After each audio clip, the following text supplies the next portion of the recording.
Kasama pa rin natin ang buong radyo natin FM nationwide, ang ating action radio station sa Luzon, Visayas at Mindanao. 91.7 BNFM Radio sa Cebu at 94.3 FM sa Jensan.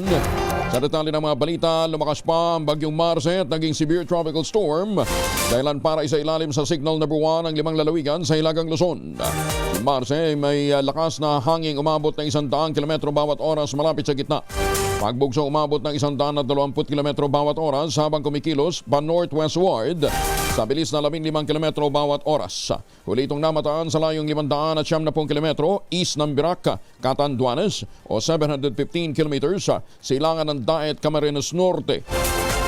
Nasa ilalim ngayon ang signal number 1 ang lalawigan ng Batanes, north at eastern portion ng Cagayan, eastern portion ng Isabela, northern portion ng Apayao, northern portion ng Ilocos Norte at Apayao.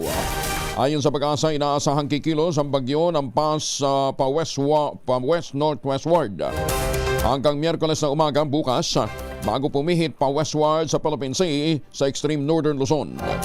Posibleng tumama ang bagyo sa kalupaan sa Babuyan Island o sa mainland northern Cagayan sa Huwebes na gabi o Biyernes pa na madaling araw. Inaasahan din ng Pag-asa na lalakas pa si Marce, aabot ito ng typhoon category ngayong umaga. Bukod dito, sinabi ng Pag-asa na posibleng dumaan pa si Marce sa mga lugar na hinagupit din ng mga bagyong Christine at bagyong Leon.